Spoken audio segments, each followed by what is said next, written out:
पिंपरी चिंचवड शहर पुलिस ने फर्जी सर्टिफिकेट बनाकर देने वाले गिरोह को धर दबोचा है। सामाजिक सुरक्षा विभाग द्वारा आशीर्वाद साइबर कैफे पर छापेमारी आकर आरोपियों को गिरफ्तार किया है।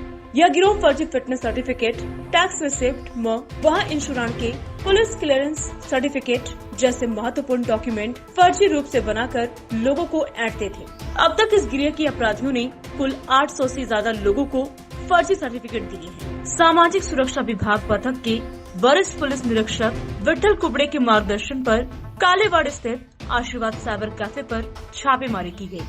इस छापेमारी के दौरान फर्जी सर्टिफिकेट बनाने वाला गिरोह के 4 लोगों को गिरफ्तार किया गया। राहुल गौड़, बालाजी गोरख बाबर, तुकाराम अर्जुन मगर और प्रवीण दशरथ दलवे ऐसे अपराधियों के नाम हैं। इस मामले में पुलिस ने आरोपियों से फर्जी सर्टिफिकेट्स तैयार करने का माल, प्रिंटर, जेरॉक्स मशीन, स्टैम्प ऐसा कुल 1,21,000 का माल बरामद किया है। आशीर्वाद साइबर कैफे के मालिक राहुल गौड़ अपने साथीदार समेत फर्जी सर्टिफिकेट बनाते थे। आरटीओ, फिटनेस, टैक्स रिसिप्ट, वाहन इंश्योरेंस, पुलिस क्लियरेंस सर्टिफिकेट यह फर्जी कंप्यूटर पर बनाया जाता था। आरोपी राहुल जिन्हें डॉक्यूमेंट्स की जरूरत होती थी, ऐसे लोगों को ढूंढकर उनके डॉक्यूमेंट्स और पता व्हाट्सएप ऐप के जरिए मंगाता था और पेमेंट भी गूगल पे से लेता था ताकि सोशल मीडिया से बाद में मैसेज डिलीट हो जाए।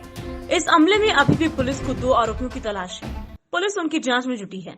जी बिल्कुल, ये जानकारी मिलने के बाद हमने प्रायोगिक तौर पर अपनी तरफ से सर्टिफिकेट बनवाने का फर्जी वाड़े का उद्घाटन करने के लिए हमने उसमें प्रमाण पत्र बनवाए और तब पता चला कि आशीर्वाद साइबर कैफे में जो है वो पूरी तरह से एक फर्जी वाड़ा चल रहा है, जहां पर जो है वाहन इंश्योरेंस, उनकी टैक्स पावती, आरटीओ फिटनेस और पुलिस क्लियरेंस सर्टिफिकेट दिए जा रहे हैं। इसमें से 3 चीज़ें जो हैं वो संबंधित हैं आरटीओ से और एक पुलिस डिपार्टमेंट से, जो कि वो उसी डिपार्टमेंट को सबमिट नहीं करके किसी दूसरी जगह जहां उसकी ज़रूरत है वहां सबमिट किया करते थे।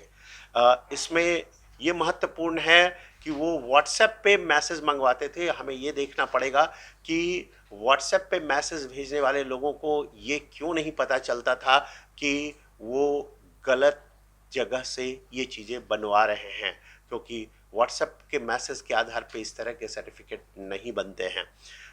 इसमें जो उनका कलर प्रिंट निकाल करके उसमें बनावट, जो मुहर और सिग्नेचर जो डाले जाते थे, उस पर भी उन लोगों को संदेह क्यों नहीं आया और वो गूगल पे के द्वारा पैसे क्यों ले रहे हैं। तो ये सारी चीज़ें संशय की सुरी उन लोगों पर भी ले जाती है जिन लोगों ने ये बनवाए हैं। आरोपी राहुल गौड़ जो 33 वर्षीय है, उसका ही साइबर कैफ़े, आशीर्वाद साइबर कैफ़े, और उसके साइबर कैफ़े से कुल मिलाकर 1,21,580 रुपये के वैसे यंत्र सामग्री जब्त की गई है जिसका उपयोग इस उद्देश्य से कर रहे थे। विठल कुबड़े की टीम ने उसमें बहुत अच्छे तरीके से कार्रवाई की, जो हमारी सामाजिक सुरक्षा पथक है, और चीटिंग, फॉर्जरी के तमाम सेक्शंस के अलावा जो साक्ष्य नष्ट करने का भी जो धाराएं हैं वो लगाई गई हैं। इसका कारण ये है कि वो मोबाइल का व्हाट्सएप सारे मैसेज तुरंत पूरी तरह से सबके लिए डिलीट कर दिया करता था।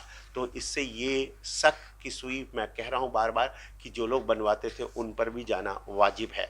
यहाँ आखिरी बात ये बताना चाहूँगा कि उनमें से एक आरोपी ने हमारे पुलिस हवलदार के ऊपर अपनी गाड़ी चढ़ाने की कोशिश की। पुलिस हवलदार गवारी के जब शरीर पर गाड़ी चढ़ाने की कोशिश की उसकी हत्या के इरादे से, तो वो बच करके उन लोगों ने, हमारे पुलिस वालों ने उसे धर दबोचा और उस पर 353, 332, 307 के अंतर्गत आईपीसी की धाराओं के अंतर्गत कार्रवाई की गई है। बिल्कुल नज़र बनाए रखेगी, अगर एजेंट ऑफिशियली नहीं है और एजेंट का काम कर रहा है तो उस पर कार्रवाई की जाएगी। आरटीओ में एजेंट ऑफिशियली हुआ करते हैं, इसलिए हम जब वो अगर ऑफिशियली होगा तो माने कार्यालयीन रूप से उससे संबद्ध होगा तो हम नहीं कार्रवाई कर सकते, पर अगर जो कार्यालयीन रूप से संबद्ध नहीं है और वो इस तरह का कुछ कार्रवाई कर रहे हैं तो हम निश्चित तौर पर उन पर कार्रवाई करेंगे। Bureau report, VSRS news, Pimpri.